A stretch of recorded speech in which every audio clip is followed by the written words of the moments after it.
Assalamu alaikum. Welcome to the biology class.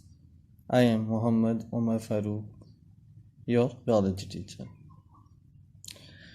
Today's lecture will be about some questions related to previous two lectures about human respiratory system. I hope you have learned and practiced those lectures. Let's start today's lectures. तो आज के जो questions हैं वो previous to lectures से related होंगे, जैसे मैंने आपको पहले भी बताया है। तो ये आप नोट करें कि ये आपकी बुक के पेज 4, 5 एंड 6 से हैं। तो पहला क्वेश्चन जो पेज नंबर 4 से है वो नोट करें आप, in how many parts human respiratory system can be divided. तो इसके आंसर के लिए आप पेज नंबर 4 निकालें और उसके एंड में आ जाएं। टॉपिक 10.2।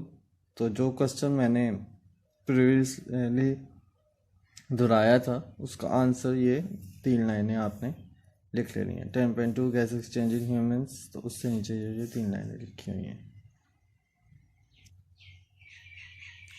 तो अब सेकंड क्वेश्चन नोट करें। ये क्वेश्चन पेज नंबर 5 से हैं। व्हाट आर द नॉस्ट्रल्स, ठीक है।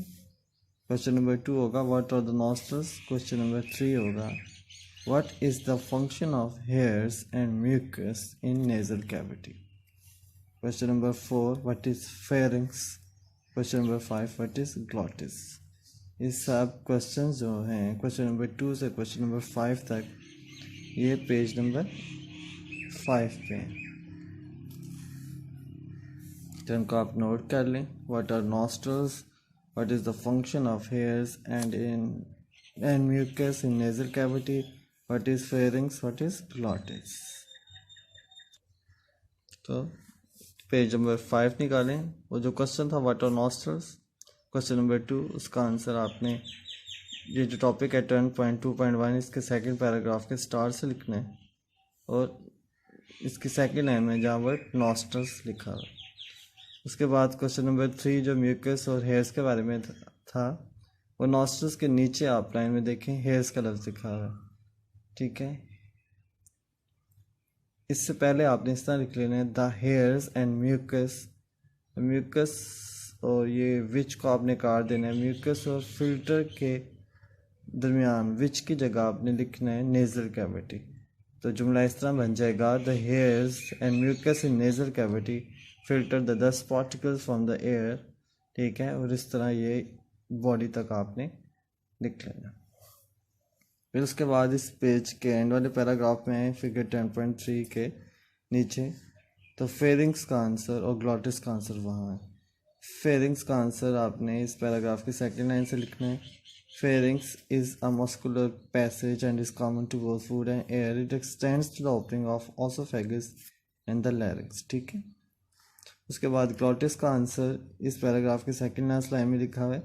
यह आपकी बुक में गलत लिखा हुआ है, ग्लॉटिस ये नहीं होता जो इन्होंने यहाँ मेंशन किया हुआ है, लेकिन आपको अपनी बुक के मुताबिक ही चलना पड़ेगा। लेकिन आपने सही बात याद रखनी है, वो मैंने अपने लेक्चर में आपको बता दी थी। Glottis is a narrow opening at the floor of pharynx which leads to the larynx. तो लास्ट वन क्वेश्चन नंबर 6 है why larynx is called voice box.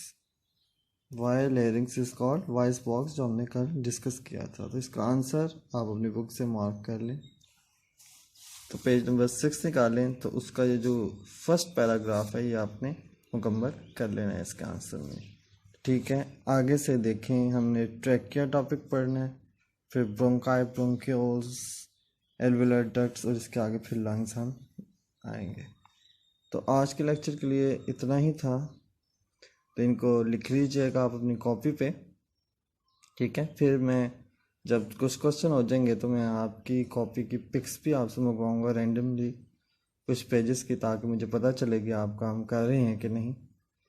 तो जो बच्चे अभी तक इस ग्रुप में ऐड नहीं हुए तो आप उन्हें भी बताएं इस ग्रुप का, जो जो बच्चे ऐड हैं, ताकि वो भी इन लेक्चर्स को हासिल करके मतलब उनका तलीमी हर्ज ना हो।